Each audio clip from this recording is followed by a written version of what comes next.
시간을 내서 참석해 주신 형제 자매들의 감사를 드립니다. 저는 처녀 총각 형제 자매들이 더 많이 참석하기를 은근히 바랬는데 예비 엄마 아빠이기 때문에 예비 엄마 아빠들이 말씀을 듣고 앞으로 자녀들을 지도하는 것이 세대가 자녀들을 지도하는 어떤 방법이 바뀌어야 된다 하는 생각을 가지고 그러기를 바랬는데 처녀 총각은 많지 않은 것 같습니다. 보니까 하여튼 그럴지라도 이렇게 참석해 주셔서 감사를 드리고 말씀을 드린 대로 자녀들의 구원의 문제의 중요성에 대한 또 두 번째는 우리네 아이들, 세 번째는 어떻게 도와줄 것인가, 구원 문제 어떻게 도와줄 것인가, 이런 제목으로 계속 말씀을 드리도록 하겠습니다.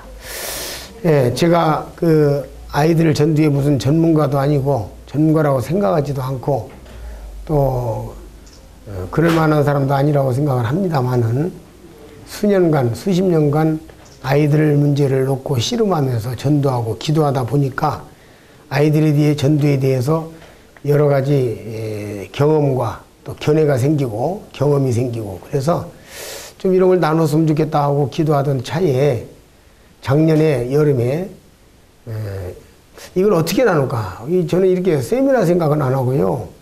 그냥 교회를 찾아다니면서 말하기도 그렇고 이거 어떻게 해야 되나? 왜냐하면 학생 캠프에서 전도하는 것과 부모가 집에서 지도하는 것이 이렇게 뭔가 이렇게 맞아야 되는데 안 맞는 거예요. 갭이 있는 거예요. 아마 우리 초등학교 지도하는 교사들도 초등학교 세미나 주일학교 그 수양회 캠프 하면은 그런 거 느낄 거예요. 집에서 지도하는 것과 부모 또 우리 주일학교 하는 분들도 아마 그런 걸 느낄 거예요.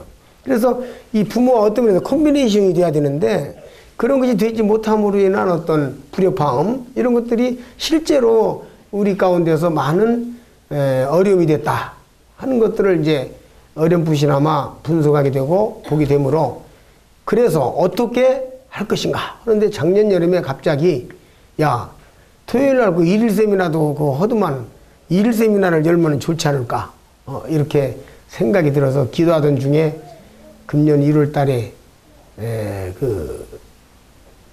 작년 12월 달에 제가 그 수원에서 제 1회를 한번 하고 그때 그 결과에 대해서 상당히 좋아하고 그래서 담대함을 가지고 이번에 또 기린로 교회에서 이와 같은 일에 대해서 좋게 여기고 기도해 주신 가운데 장을 열어주셔서 이와 같은 일을 하게 됐습니다.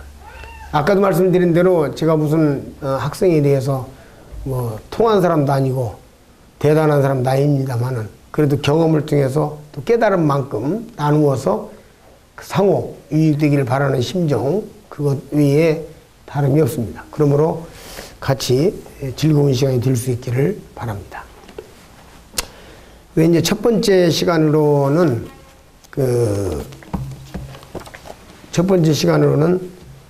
아이들의 구원의 문제의 중요성에 대한 얘기를 말씀을 드리도록 하겠습니다. 아이들의 구원의 문제의 중요성은 뭐 제가 100번, 1000번 강조를 해도 부족함이 없을 것입니다. 자녀 교육을 잘 시키고 싶지 않은 분 한번 손 들어보세요. 대충 해버리고 대강 하고 싶다. 아무도 없습니다. 누가 한 분이 올라가다가 이게 안 되니까 아니니까 이렇게 손을 이렇게 하고 말하는데 예. 누구든지 자녀 교육을 잘 시키고 싶죠. 이것이 뭐 그리스도인뿐만 아니라 이방인도 마찬가지고 누구나 다 자녀 교육을 잘 시키고 뭐 자녀를 농사라고 하잖아요. 농사를 잘 지어서 농사를 잘해서 아주 충실한 곡식을 만들어내고 싶은 것이 농부의 꿈인데 자녀 교육의 자녀들 문제는 누구나 다 잘하고 싶은 마음이 있습니다. 그래서 누구든지 자녀 교육을 잘 시키고 싶다 하는 욕망이라기보다도 그런 소망을 가지고 있는데 문제는 이거 잘 안 된다고 하는 것입니다. 생각보다도 어렵다는 것이고 그래서 제가 성경을 자세히 이렇게 훑어보니까 자녀 교육 문제에 있어서 자유로운 사람들이 별로 없어요. 성경의 인물들 내놓으라 하는 이렇다는 인물들을 제가 이렇게 보니까 아예 자녀 문제가 전혀 거론이 안 된 저 그 하나님과 동행하다가 올라간 에녹 같은 사람은 어쩐가 모르겠는데 이게 좀 생활에 기록이 된 사람들의 경우는 자녀 문제에 자유로운 사람들이 별로 없더라고요. 아담이 자녀 문제에 자유롭습니까? 예, 큰아들 가인이 동생 아벨을 죽였어요. 그쵸? 예. 야, 이거 시조 아담. 하나님 형상을 확실하게 닮았고, 그렇게 지음받은 하나님의 손수 지으신 아담이 자녀 교육의 문제에 일단 제동이 걸렸더라고요. 야, 이거 보통 문제가 아니구나. 감히 내가 누구간데. 또, 이 노아도 보니까 이거 뭐 자녀가 아버지 보고 아이고 벌금 얻었다고 가서 소리 지르고 돌아다니고 이거 보니까 이것도 참 문제가 있어요. 그래서 노아도 보니까 자녀 교육을 뭐 잘 시켰다 못 시켰다는 양극론이 아니라 자유롭지 못하더라 이 말이에요. 제가 자유롭지 못했다고 그랬지 못 시켰다 잘 시켰다는 극단론적 얘기를 안 했습니다. 자유롭지 못하다 이 말이에요. 또 이렇게 보니까 아브라함도 그렇더라고. 아브라함도 이거 아브라함의 아들 이삭이 훌륭하기는 한데 아버지와 똑같은 잘못을 저지르고 있더라고. 이삭도 나와가지고 이게 내 아내 아니라고 해가지고 사람들 앞에서 이러보니까 야, 이거 보니까 아버지는 그대로 해서 이거 그냥 모양도 똑같고 단어도 똑같고 행동도 똑같고 결과도 그래서 야, 이삭도 그렇구나. 이것이요, 제가 이 문제를 위해서 성경을 찾아보다가 대단히 놀랍고 죄송합니다. 위로가 됐습니다. 위로가 됐어요. 위로가 되더라고. 그 다음 세 번째는 뭔 생각을 하는지 아십니까? 아무개 형제나 자매가 자녀에 조금 문제가 있어도 판단하지 말아야겠다. 내놓으라는 위대한 종들이 다 이렇게 했는데 뭐 잘했다는 건 아니요. 그러나 성경에다가 그걸 왜 기록해 놨을까? 자녀 문제는 또 기록해 놨더라고. 더 내려가 보면은 야곱. 이건 대표적인 문제예요. 그죠? 그래, 이제 야곱과 리브가는 부모들의 잘못된 자녀에 대한 잘못된 지도, 잘못된 하나님 앞에서의 자녀를 양육하는, 이끌어가는 태도에 의해서 자식들이 오히려 희생자가 된. 그렇잖아요? 야곱 보러 너 이게 이렇게 해가지고 이렇게 해라고 하니까 이거 안 할라이다. 축복은 그냥 저주받을 거 하나이다. 야곱의 수준이 그 정도 됐어요. 근데 어머니가 아니라고 강요하는 것을 보면서 그때라도 네 말이 맞다. 그래, 우리가 하지 말고 주님 의지하자.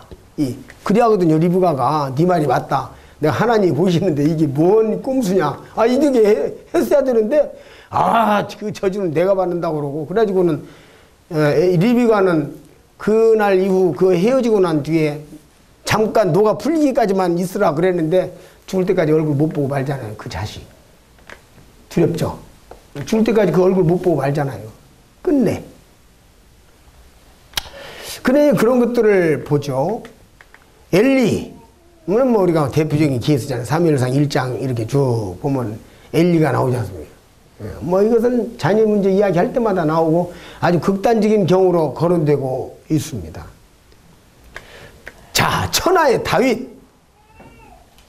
다윗은 좀 이따가 찾아볼 생각입니다. 다윗도 보니까 자녀가 많기도 하지만 많다 보면 뭐 가지 많은 나무 바람 달 날 없다고 많다 보면 이런 거 저런 거 하지만 그래도 하여튼 다윗의 자녀들도 온갖 독특한 사람들이 많았어요.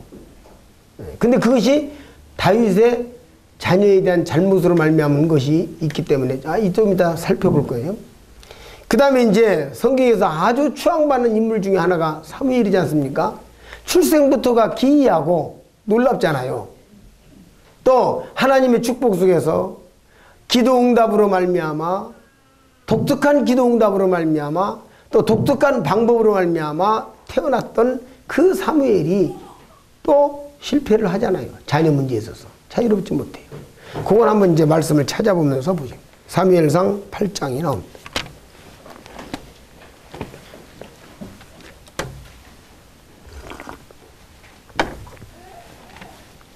사무엘상 8장. 제가 상당히 망설였어요. 야, 내가 자녀 교육에 대해서 뭐라고 뭐 이러고 저러고 할 만한 사람이냐. 하는 생각이 들어서 상당히 했는데, 그래도 이런 분들을 보면서 그냥 편안하게 같이 토론하고 생각하고 울고 웃으면서 이런 문제를 같이 도움을 주고받는 것이 옳다는 생각에 이르르니까 그래도 자그마한 담력이 생겨서 제가 이러고 저러고 하고 있습니다. 그렇게 양해하시고 들어주시면 더 감사하겠습니다. 사무엘상 8장 1절을 읽어드리면, 사무엘이 늙음에 그 아들들로 이스라엘 사사를 삼으니 장자의 이름은 요엘이요 차자의 이름은 아비야라. 그들이 브엘세바에서 사사가 되니라. 그 아들들이 그 아비의 행위를 따르지 아니하고 이를 따라 뇌물을 취하고 판결을 굽게 하니라. 여기 이제 사무엘의 자녀들에 관한 얘기가 나오죠. 근데 이제 아비의 행위를 따르지 아니하였다. 사무엘은 아주 정직한 사람이었고 그 뇌물이나 이런 것을 아주 전혀 배제하고 거의 완벽하게 하나님을 섬긴 것에 대해서 일반인들이, 보통 성경학자들이 이유가 없습니다. 그런데 그 사무엘이 바로 아들은 이제 이를 따라 예물을 취하고 또 판결을 굽게 하는 이 아버지와 아들 때에서 이런 갭이 생겼어요. 그런데 어째서 그랬을까? 사무엘이 그 천하의 사무엘인데 어떻게 그랬을까? 이런 문제가 나와요. 그래 이제 보통 학자들은 사무엘이 다 참 훌륭했는데 한 가지, 자녀를 어떻게 교육시키고 이끌어가는가에 대한 샘플을 본 적이 없었던 것이 그런 영향을 미치지 않았을까, 그렇게들 풀이합니다. 예, 왜냐하면 사무엘은 아기 때에 성전에 와서 컸고 성막에 와서 컸고, 그 다음에 자기가 본 샘플은 엘리잖아요.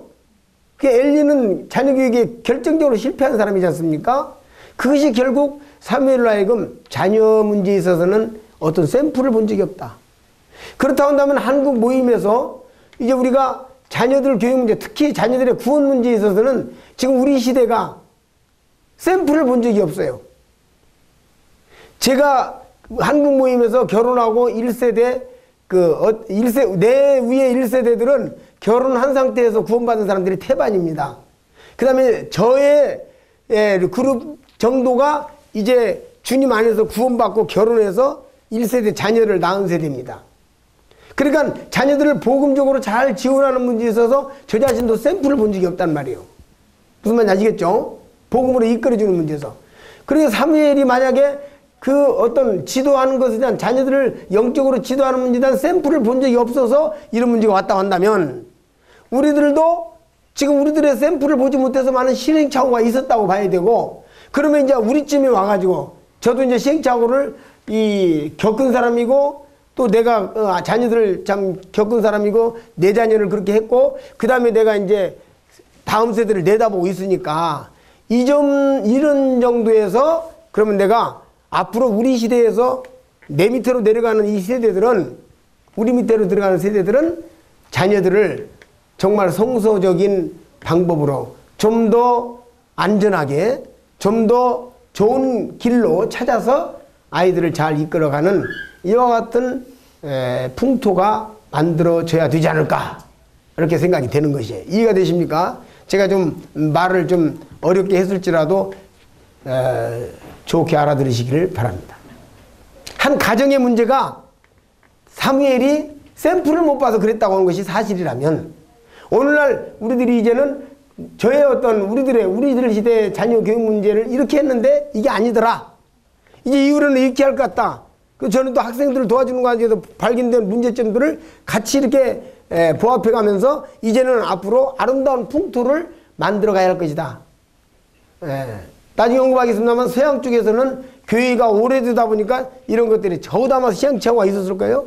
가면서 주님께서 그런 것들을 보여주셔서 서양 쪽에는 아이들의 구원 문제에 대해서 잘 이끌어주는 그런 시스템도 있을 것이라고 여겨집니다. 결과론적으로 저는 그런 걸 분석을 해봤어요. 1990년도에 저희 딸이 중학교 1학년이었습니다. 12월 24일 날 저녁에 상담을 통해서 저희 딸이 구원의 확신을 갖게 됐습니다. 정확한 시간은 25일 새벽 1시 정도 됐을 것입니다. 그날 이후에 제 마음 가운데 한국에 새로운 구도자 군이 몰려온다. 어떤 구두자군이냐? 형제와 자매가 결혼해서 생산된 자녀들. 이 자녀들이 이제 앞으로 엄청나게 일어날 것이다. 그런데 이 자녀들은 엄청나게 일어나는데 그 구두자군의 제 앞에 누가 서 있냐면 바로 저희 딸, 아들, 양진은계님 아들, 딸 이 정도의 수준이 서 있단 말이에요. 앞에. 우리 그 정도가 지금 이제 주안에서 결혼해가지고 난 자녀들의 선봉에 서 있단 말입니다. 이래서 제 마음 가운데 자, 그렇다고 한다면 명색이 전도자라면 이런 아이들을 어떻게 도와줄 것인가? 이런 아이들을 어떻게 잘 이끌어 줄 것인가? 이 문제에 대한 책임감을 가져야 한다. 연구해야 된다. 기도해야 된다. 해서 제가 본격적인 관심을 갖게 되는 것이 90년도 말, 91년도 초부터 관심을 갖게 되니까 주님이 그런 분에 기도하고 생각하고 학생들에 대해서 더 깊이 연구하고 또 전도하면서 이렇게 하는 게 나을까 저렇게 하는 게 나을까 아이들이 뭔 생각을 하고 있는가 이런 걸 계속 분석하다 보니까 주님께서도 은혜를 베푸셔서 또 이제 학생 캠프를 6, 7년도부터 학생 캠프 강사로 계속 하게 하셔서 결국 학생 캠프를 계속 해오는 과정 속에서 더 많은 실험을 해보게 되고 그래서 어떤 결론도 도출하게 되고 제가 이런 과정들을 겪으면서 이 아이들 문제를 위해서 기도하고 있었습니다. 오늘 이렇게 세미나를 열어서까지 하게 하신 주님을 찬송하고 제가 생각지도 못하고 이런 방법에 대한 전혀 생각도 없이 고민만 하고 있을 때에 네가 이런 것들을 한번 추진해보면 어떠하냐 작년 말에 이런 일들을 하게 하시고 저는 참 주님을 찬양해요.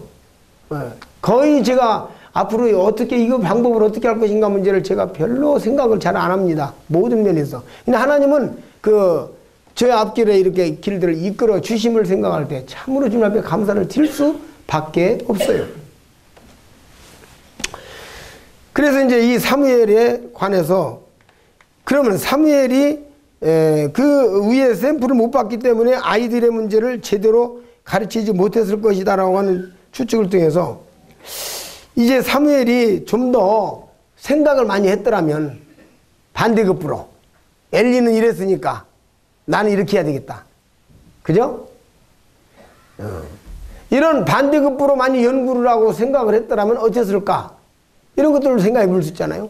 이것이 오늘날 우리들이 자 지금까지 이제 1959년도에 제임스 선교사가 한국에 오셨고 그 이후에 수십 년을 거쳐서 우리들이 자녀들을 키워왔고 성도들이 나타나고 자녀들을 키워왔는데 이제는 여기에서 우리 아이들의 구원의 문제를 도와주는 데는 어떤 문제점이 있을까? 그럼 우리가 그 반대급부로 이제는 이렇게 해보면 어떨까? 그 반대급부를 가지고 새로운 어떤 좋은 길을 찾는 지혜가 우리들에게 필요하다는 것입니다. 사무엘이 그랬어야 했다고 보는 것입니다.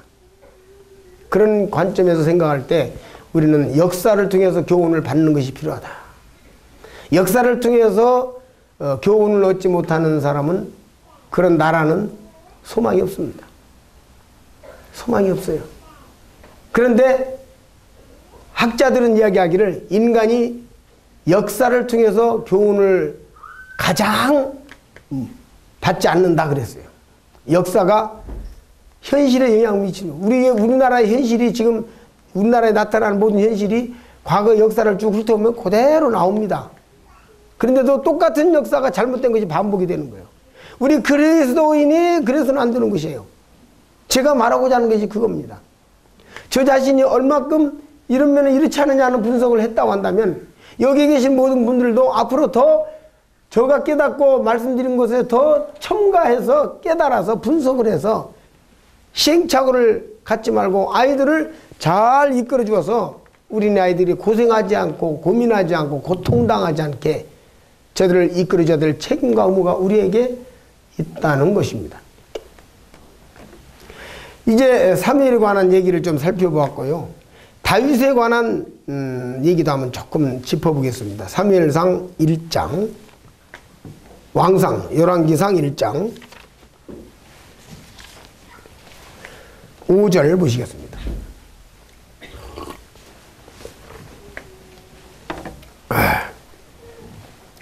때에 학기스의 아들 아도니아가 스스로 높여서 이르기를 내가 왕이 되리라 하고 자기를 위하여 병거와 기병과 전배 50인을 예비하니 전 압살롬 다음에 난 자요 채용이 심히 준수한 자라 그 부친이 내가 어찌하여 그리하였느냐 하는 말로 한 번도 저를 섭섭하게 한 일이 없었더라. 여러분, 이 아도니아라고 하는 학기스의 아들 아도니아라고 하는 사람이 이제 흑심을 품고 뭔가 한번 반역을 저지르는 이와 같은 내용이 이렇게 나오게 되는데 이 아도니아에 대한 다윗의 태도는 어떤 것이었냐면 내가 어찌하여 그리하였느냐 하는 말로 한 번도 저를 서운케 한 적이 없었더라.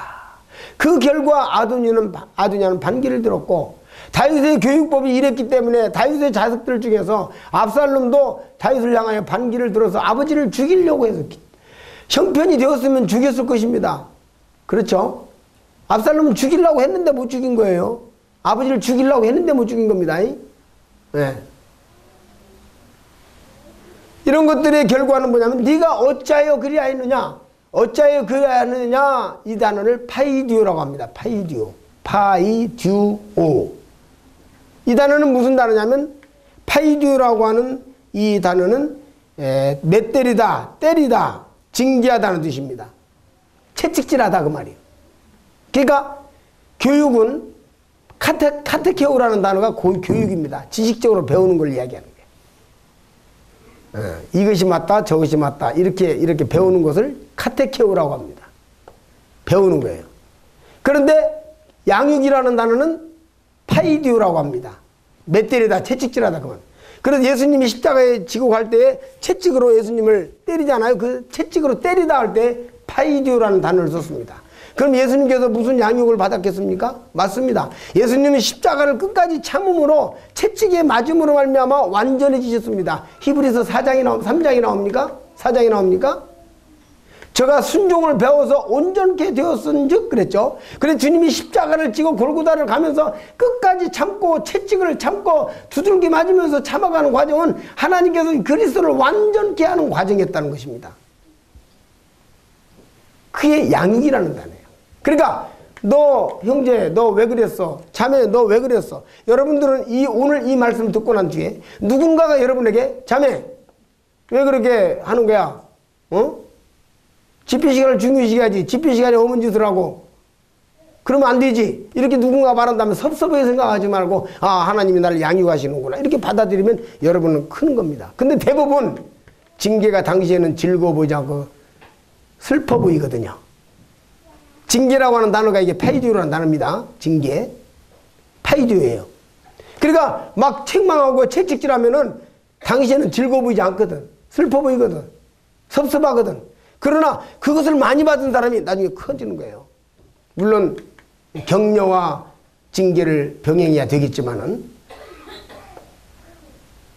그래 네가 어찌하여 그리하였느냐 하는 말로 한 번도 저를 섭섭하게 한 적이 없는 그 다윗의 교육 방법은 자식이 부모에게 반기를 드는 과정을 만들어냈다는 것입니다. 그 결과를 만들어냈다는 것입니다. 그래서 오늘날 우리들이 아이들 문제, 구원 문제를 가지고 나아가게 될 때 양면작전, 아이들에게 아닌 건 아니고 맞는 건 맞다고 하는 것을 심어줄 뿐만 아니라 잘못된 것은 잘못된 것이고 옳은 건 옳은 것. 나중에 이제 그 문제는 다음 편에서 조금 더 나오겠습니다만 지적하는 문제가 병행되면서 또 격려적인 차원에서 아이들을 잘 이렇게 따뜻하게 이끌어가는 이것이 병행이 돼야 된다고 하는 것입니다. 치우치면 안 됩니다. 좋은 게 좋다고 좋다 이렇게 하면 안 되는 것입니다.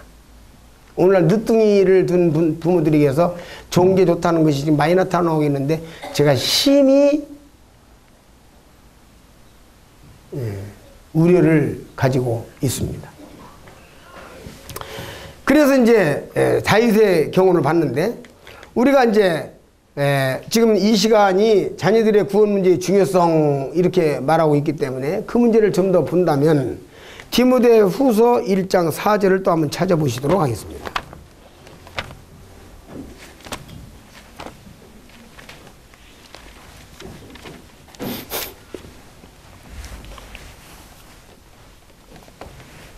나의 밤낮 간구하는 가운데 쉬지 않고 너를 생각하여 청결한 양심으로 조상적부터 섬겨오는 하나님께 감사하고 내 눈물을 생각하여 너 보기를 원하면 내 기쁨이 가득하게 하려 함이니 이는 내 속에 거짓없는 믿음을 생각함이라.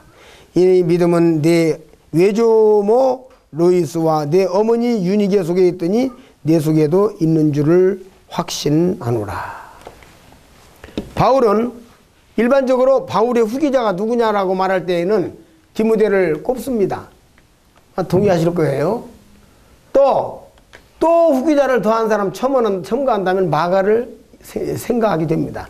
이 마가와 디모데는 디모데 전서 후서의 마지막 부분에서 마가에 의해서 특별히 언급을 하고 있죠. 네.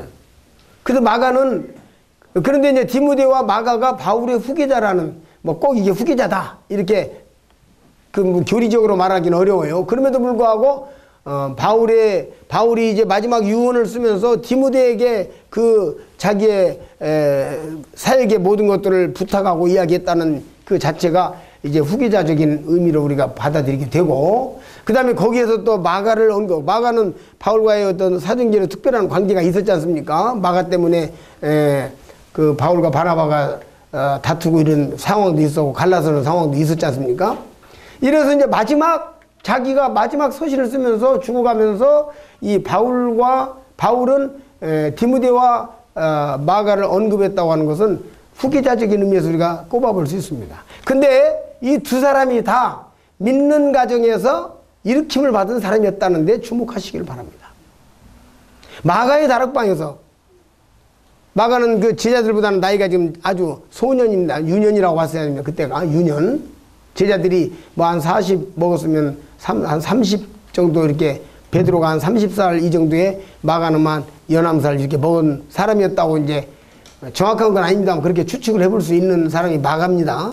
그러니까 그 자기 집에서 마가 다락방에서 이제 그 사람들이 모이고 제자들이 뭐 예수님과 함께 모이는 그 것을 어려서부터 이렇게 잘 보고 컸어요.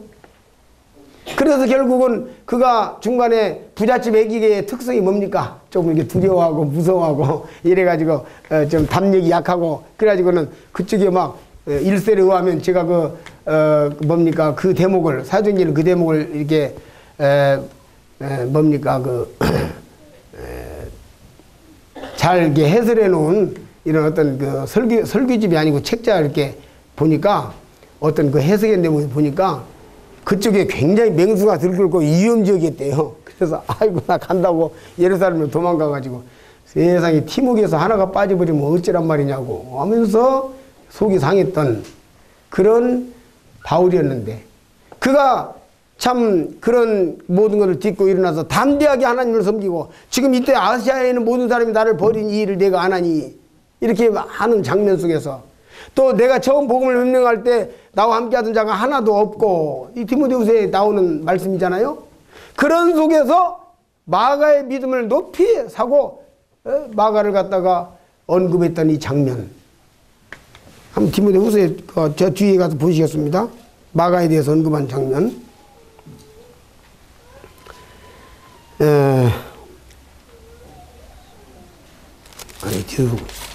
디모데후서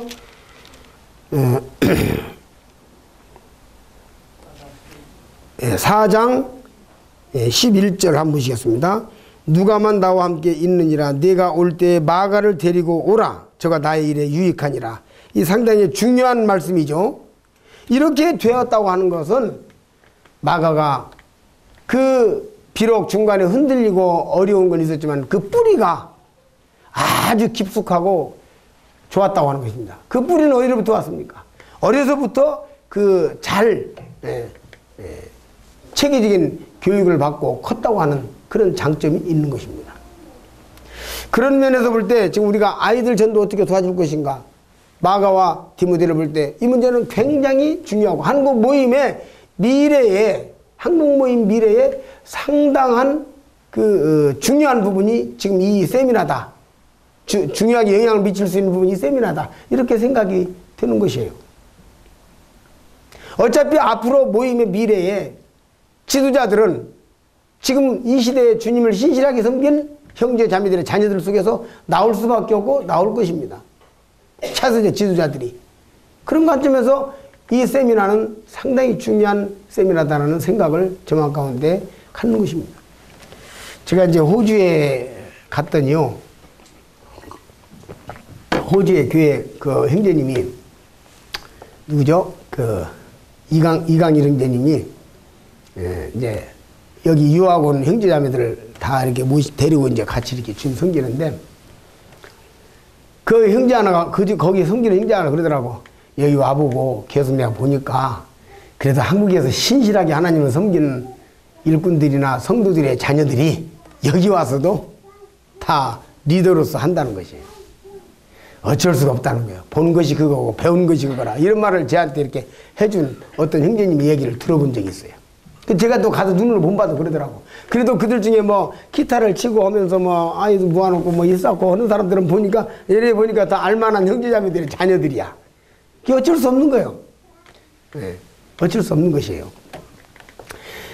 우리가 지금 이번에 이것이 자녀 교육 문제를 제가 말하는 것이 아니고 아이들의 구원 문제 어떻게 도와줄 것이냐 이 문제를 제가 하기 때문에 자녀 교육에 있어서 아이들의 구원 문제는 얼만큼 중요한가 이 부분을 남은 시간에 좀 더 말씀을 드리고 싶습니다.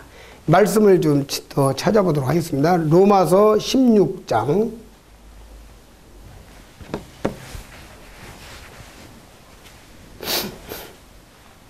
25절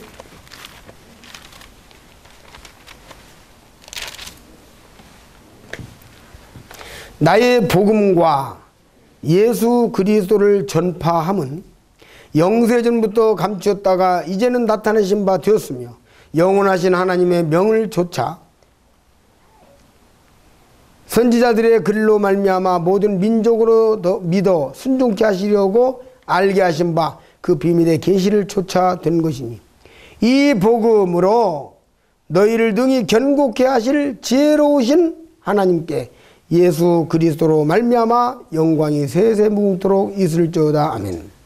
이 중에서 특별히 26절 마지막 부분에 있는 이 복음으로 너희를 등이 견고케 하실 지혜로우신 하나님께 이렇게 말하고 있습니다. 그러니까 이 복음은 사람을 구원할 뿐만 아니라 이 로마서의 주제는 그렇습니다. 복음으로 구원받고 복음으로 성장하며 복음으로 살고 복음으로 말미암아서 열매를 맺히는 것이에요. 복음의 능력이 무엇이냐를 가르치는 게 로마서입니다. 그런데 여기 보니까 이 복음으로 너희를 등이 견고케 하실 지혜로우신 하나님께, 그게 뭔 얘기냐면 아까 처음에 제가 질문할 때 질문을 드리기를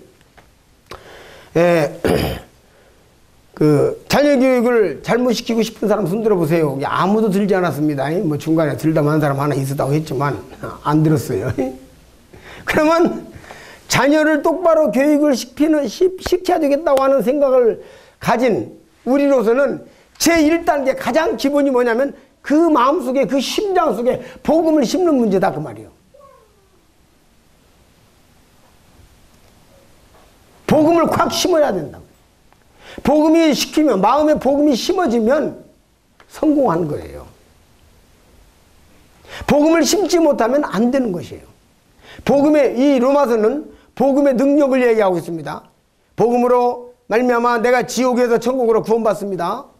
뿐만 아니라 5장부터 읽어나가게 되면 복음이 나를 죄의 유혹과 모든 것에 이기게 하고 그 다음에 죄로 말미암아서 슬프고 낙심하고 절망하는 가운데서도 복음이 나를 절망하지 않게 하시고 기뻐할 수 없는 곳에서 기뻐하게 하시고 능력이 없는 곳에 능력이 있게 하시고 담대함의 곳에 담력이 있게 하시며 이 복음의 능력이 그리스도인들을 성장시켜 완벽한 사람으로 완벽한 성도로 만들어가는 과정이 되는 것입니다. 복음이 심기우면 그는 이미 성장이 시작된 거예요.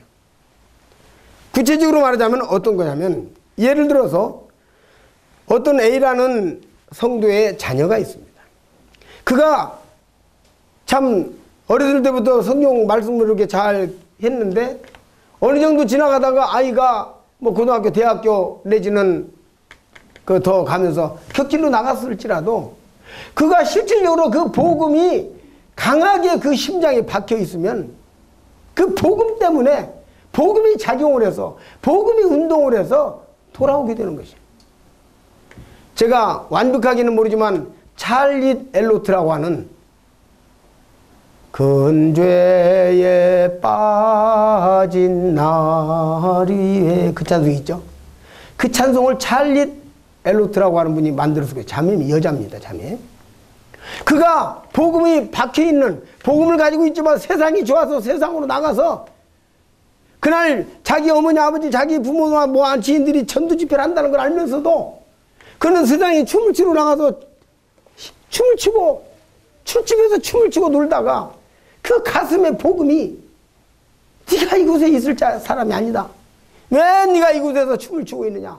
그 복음의 힘이 그를 갖다가 통곡하게 만들고 그가 그 무도복을 입은 상태로 그냥 예배당에 달려와서 통곡을 하고 울면서 그냥 일필휘지로 써나가는 그 내용이 큰 죄에 빠진 날 위에 주 보혈 흘리니 그에게 복음이 있었다. 그것은 뭐냐면 그가 복음이 박힌 상태에서 타락의 길로 걸어갔지만 그 복음이 박혀 있었기 때문에 복음의 능력에 의해서 그는 돌아올 수 있었다는 것이에요. 이게 얼마나 중요한 거예요. 그러므로 아이들 마음속에 아이들 심장 속에 복음을 심는다고 하는 것은 정말 중요한 것입니다. 복음을 심으면 일단은 성공하는 것이에요. 성공합니다. 그러나 복음이 심겨지지 않는다면 그냥 그대로 갈 거예요. 이게 제가 이제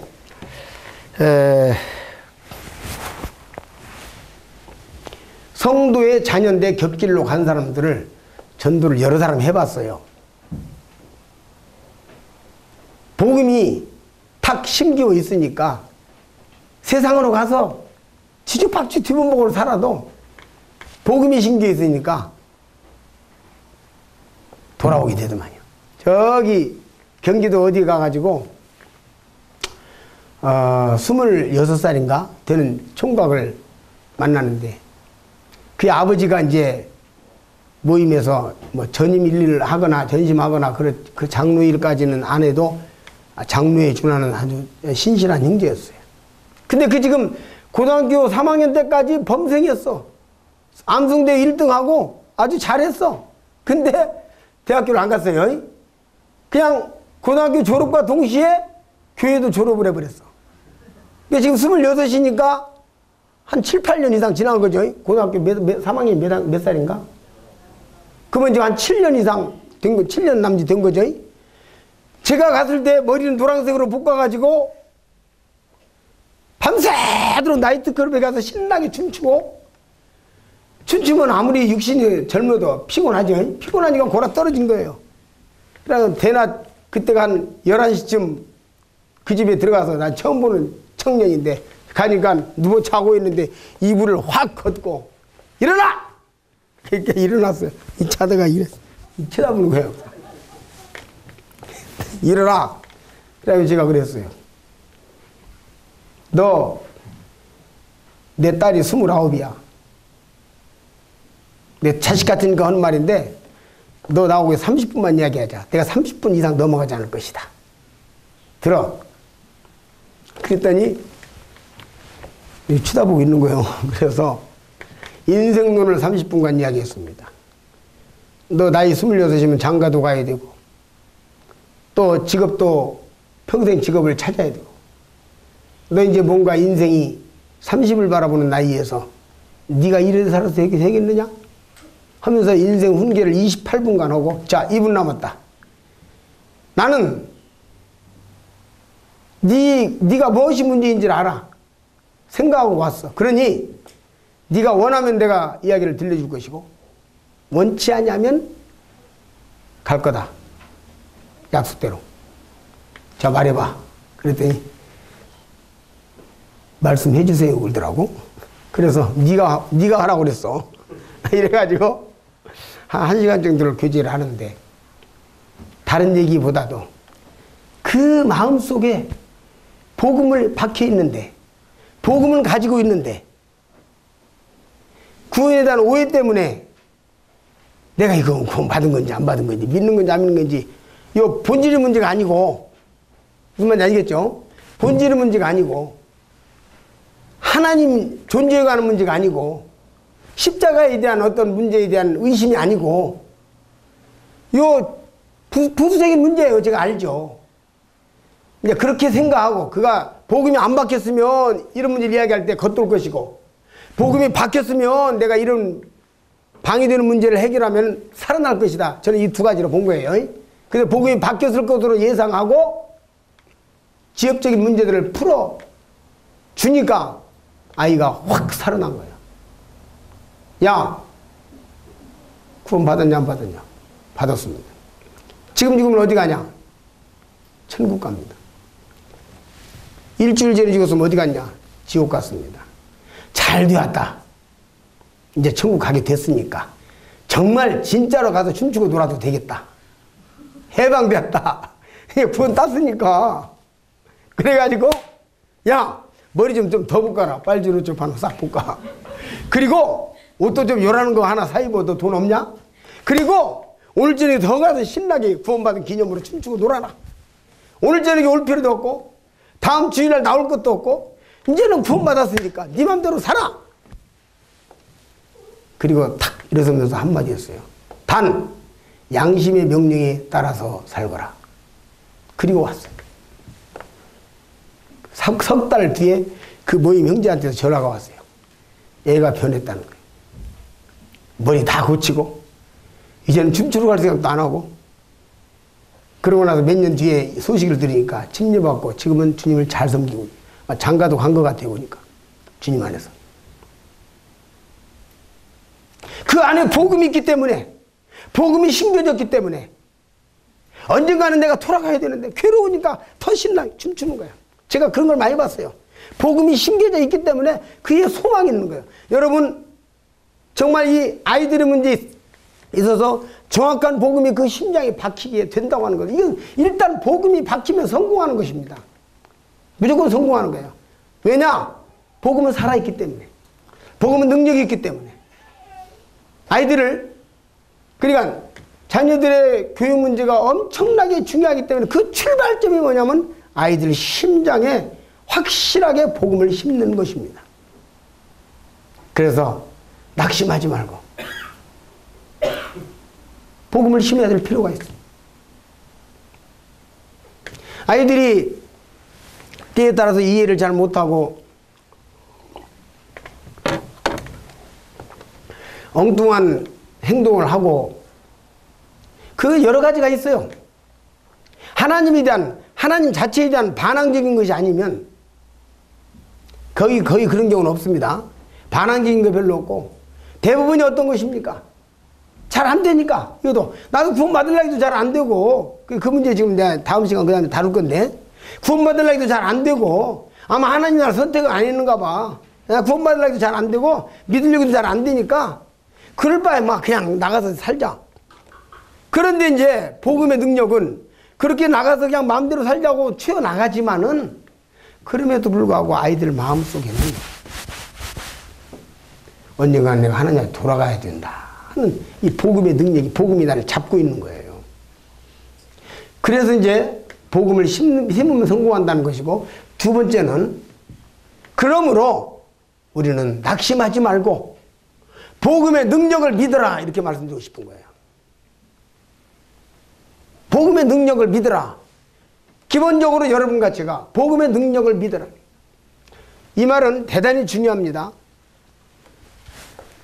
성경에 조급한 것에 대해서 여러 번 나오는데, 우리 자녀들 문제도 부모들이 조급함으로 말미암아, 조급한 마음을 가지로 말미암아 실패된 경우들이 의외로 많습니다.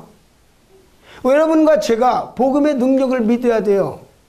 제가 전도를 하잖아요. 그래 이제 사람에게 전도를 하는데 어느 정도 이렇게 해서, 참 신기해. 사탄이요, 제 머릿속에다 뭘 집어넣냐면, 저기요, 이제 하나님이 진짜 계시다고 하는 것이 믿어졌어요?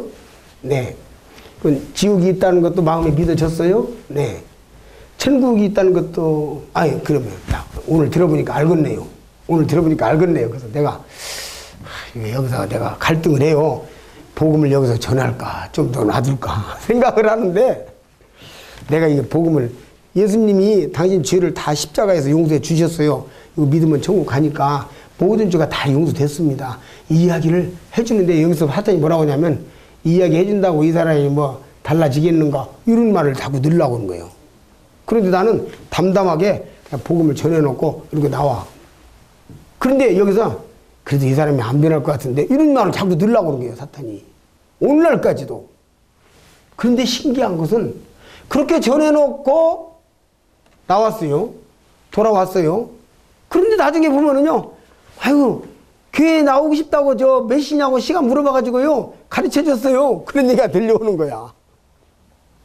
야, 근데 내가 지금 전도를 40여 년 전도를 하는 오늘 이 시점에서도, 야, 복음의 능력은 신기하네. 그거 참말로 신기하네. 날마다 새로운 거요. 그러니까 참말로 복음이 존경스럽고 복음이 너무나 감사하고 놀랍고 그런 마음이 막 드는 것이에요. 응?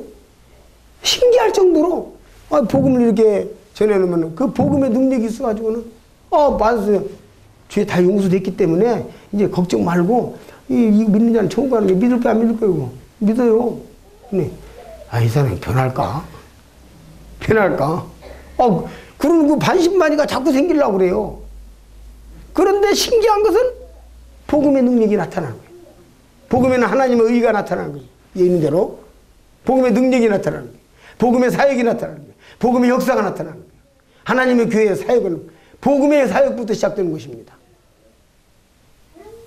개척으로 가보세요. 교사 필요 없어요. 아무 필요 없어요.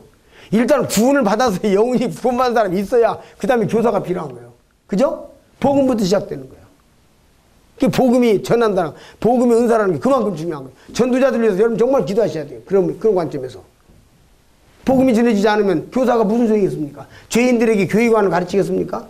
죄인들에게 뭘 가르치겠어요? 아니고요. 그러므로 복음의 사역이 먼저 시작되고 복음의 능력이 나타나는 거예요. 그래서 저는 이제 먼저 아이들에게 복음의 능력을, 아이들을 전도하는데 복음의 능력을 믿어라.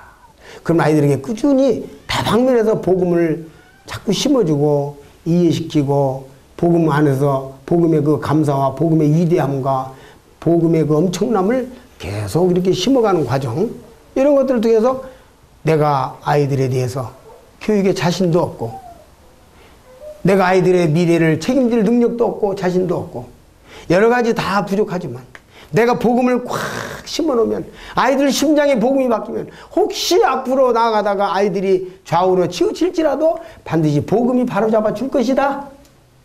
복음이 바로 인도할 것이다. 이 소망을 가지세요. 아까 16절 25절 다시 한번 같이 보고 이 시간 말씀을 마치겠습니다. 현재 1분 남았으니까 1분 동안 이 말씀을 같이 보시고 마치겠습니다. 16장 26절 아까 읽은 대목입니다. 이 복음이 따라서입니다. 이 복음으로 너희를 능히 견고케 하실 지혜로우신 하나님, 복음으로 너희를 능히 견고케 하신다 그랬죠? 복음으로 우리의 자녀들을 능히 견고케 하실 것입니다. 복음이 우리의 자녀들을 능히 견고케 하실 것입니다. 믿음을 가집시다. 하나님께서 은혜를 베푸실 것입니다. 첫 시간 마치겠습니다.